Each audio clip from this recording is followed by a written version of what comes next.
आज मैं आपके साथ रेस्टोरेंट स्टाइल मज़ेदार सी बीफ वाइट मखनी हांडी बनाने की रेसिपी शेयर करने वाली हूँ। तो आपने वीडियो को बिना स्किप किए एंड तक लाजमी से देखना है।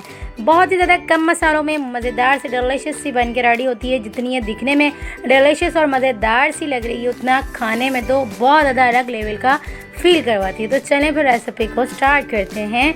बिस्मिल्लाहिर्रहमानिर्रहीम।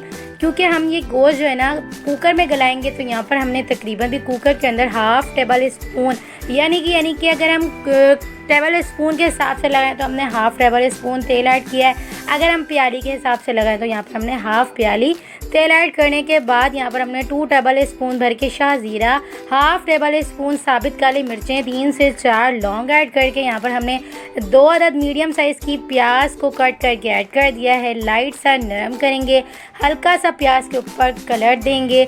जब अच्छा सा नरम हो जाएंगी ना प्याज और हल्का सा कलर आ जाएगा प्याज के ऊपर तो यहाँ पर हमने बीफ ऐड कर देना है। तो बीफ हम तकरीबन बिना हाफ़ केजी से थोड़ा सा ऊपर यहाँ पर हम ऐड कर रहे हैं। बीफ की भी अच्छे से भुनाई करेंगे। भुनाई करने के बाद यहाँ पर हम 1 टेबल स्पून भर के लहसुन और अदरक का पेस्ट ऐड कर देंगे ताकि बीफ का भी कच्चापन दूर हो जाए और इसकी स्मेल भी ख़त्म हो जाए और जो है ना लहसुन अदरक का भी कच्चापन दूर हो जाए अच्छे से।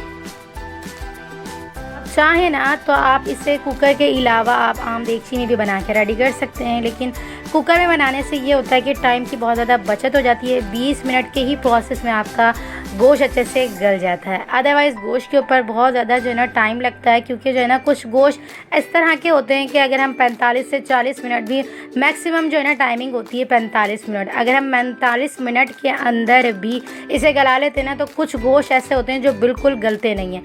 तो कुकर में ये सा जो है ना प्रोसेस इसलिए कर लेते हैं कि कुकर में ना मैक्सिमम भी ना 20 से 25 मिनट के दौरान ना आपका गोश्त अच्छे से गल जाता है। जितना भी ढीठ गोश्त हो ना वो बहुत ज़्यादा अच्छी तरह से 20 मिनट के दौरान अच्छे से गल जाता है। तो यहाँ पर हमने बीफ की अच्छे से भुनाई कर ली हुई है।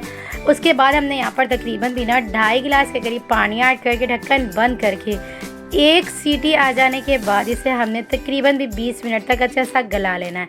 याद रखें अगर हम जो है ना कुकर में बना के गोश्त को गलाते हैं ना तो गोश्त की टाइमिंग गलाने की जो है ना वो ये होती है कि सीटी आ जाने के बाद यानी कि 15 मिनट जो है ना सीटी आ जाने तक का प्रोसेस करते हैं। उसके बाद जो है ना 15 से 20 मिनट तक सीटी लगाने के बाद जो है ना हम इसे गोश्त को गला के रेडी कर लेते हैं। तो यहाँ पर हमारा तकरीबन भी ना 15 से 20 मिनट के दौरान बीफ हमारा अच्छे से गल चुका हुआ है। देख सकते हैं आप साइज़ से अपना कम भी हो चुका हुआ है, पानी भी अच्छे से ड्राई हो चुका हुआ है। याद रखिएगा अगर आप जो है ना कुकर में जो है ना गोश्त गला रहे हैं ना तो कुकर की टाइमिंग ज़रूर से याद रखा करें। पानी को बिल्कुल भी ड्राई होने ना दिया करें, थोड़ा पानी को जो है ना वो रहने दिया करें। इस तरह से ना कुकर फटने का खदशा बिल्कुल भी नहीं होता। तो अब हम इसे जो है ना किसी खुले बर्तन में से शिफ्ट कर देंगे बीफ को, ताकि इसकी हम अच्छे से भुनाई कर सकें और आगे का प्रोसेस स्टार्ट कर सकें। तो यहाँ पर हमने पैन के अंदर ऐड करने के बाद तकरीबन भी 1.5 कप के करीब दही ऐड कर दी है। दही ऐड करने के बाद अच्छे से मिक्स कर लेंगे बीफ को। इसके साथ ही इसके अंदर हम यहाँ पर तकरीबन भी 1 टेबल स्पून भर के यहाँ पर हमने काजू का पेस्ट ऐड कर दिया हुआ है। यहाँ पर मैंने तकरीबन भी 10 से 12 काजू को भिगोकर इसका पेस्ट बना के रेडी कर लिया था। अब हमने इसके अंदर जो है ना ऐड कर दिया हुआ है बीफ के अंदर। साथ ही इसकी अच्छे से भुनाई करने के साथ यहाँ पर हमने तकरीबन भी ना 2 टेबल स्पून भर के यहाँ पर हमने हरी मिर्चों का पेस्ट ऐड कर दिया है। इसके अलावा इसके अंदर हम ज़्यादा स्पाइसेस ऐड नहीं करेंगे। जो है स्पाइसेस ऐड करेंगे ना आगे आपको दिखाती जाऊँगी। तो हम अच्छे से भुनाई करते जाएंगे, जो भी चीज़ें ऐड करते जाएंगे फुल फ्लेम पे रख के इसे अच्छा सा कुक करते जाएंगे ताकि तमाम चीज़ों का पानी भी अच्छे से ड्राई हो जाए और बीफ भी हमारा अच्छे से रेडी हो जाए। तो यहाँ पर हमने तमाम चीज़ों की अच्छे से भुनाई कर दी हुई है।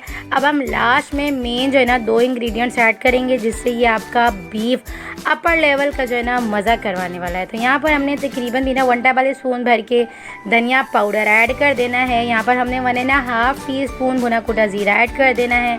1.5 टीस्पून यहाँ पर हमने जो है ना काली मिर्चों का पाउडर ऐड कर देना है। तमाम चीज़ों को अच्छे से मिक्स करेंगे, वेलकम बाइंड करेंगे, अच्छे से भुनाई करेंगे। देख सकते हैं आप हमने गरम मसाला पाउडर और काली मिर्चों का पाउडर ऐड में सिर्फ इसलिए ऐड किया है क्योंकि इससे कलर जो है ना चेंज हो जाता है। तो देख सकते हैं आप कलर जो है ना ऑलरेडी चेंज हो चुका हुआ है, बीफ का थोड़ा सा डार्क सा कलर आ गया है। तो यहाँ पर हमने अच्छी सी भुनाई तकरीबन भी ना हमने 10 से 12 मिनट तक करनी है फुल फ्लेम पे रख के। तो देख सकते हैं आप ग्रेवी अच्छे से बन चुकी हुई है, पानी अच्छे से ड्राई हो चुका हुआ है, गोश्त तो ऑलरेडी अच्छे से गल चुका हुआ था। तो यहाँ पर हम लास्ट में ना तकरीबन भी ना हमने यहाँ पर 1 कप भर के, यानी कि जो एक पैकेट होता है ना ऑल पर्पस क्रीम का, यहाँ पर मैंने टेट्रा पैक की ऐड कर दिया हुआ है। जैसे मिक्स करेंगे, वेलकम माइंड करेंगे। मैंने यहाँ पर ऑल पर्पस की टेट्रा पैक ऐड की है क्रीम। आप चाहें ना तो किसी भी ब्रांड की ऐड कर सकते हैं।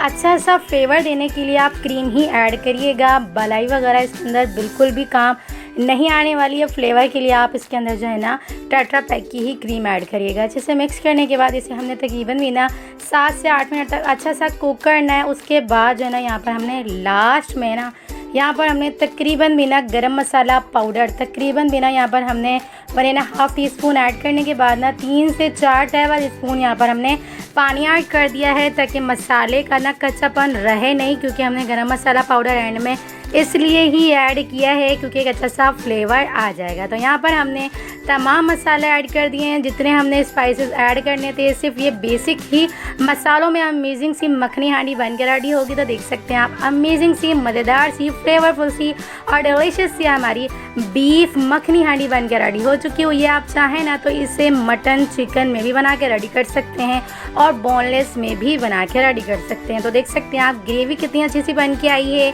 बीफ हमारा कितने अच्छे से गल चुका हुआ है। तकरीबन भी 3 से 4 मिनट तक ढक्कन ढक के अच्छा सा कुक कर लेंगे। तो इस तरह से जितने भी मसालों का फ्लेवर है ना, अच्छा सा आरोमा बन के जो है ना हमारे बीफ के अंदर आ जाएगा। तो देख सकते हैं आप, मज़ेदार सी, कम मसालों में, कम बजट में और बिल्कुल जो है ना लेस इंग्रेडिएंट्स के साथ अमेजिंग सी रेस्टोरेंट स्टाइल मज़ेदार सी अमेजिंग सी आज मैंने आपको मखनी हांडी बनाने की रेसिपी दी है। तो आप जो है ना अपने पैसे बचाएं, बाहर के खानों से जान छुड़ाएं और घर में अमेजिंग तरह से रेस्टोरेंट स्टाइल खाना एंजॉय करें।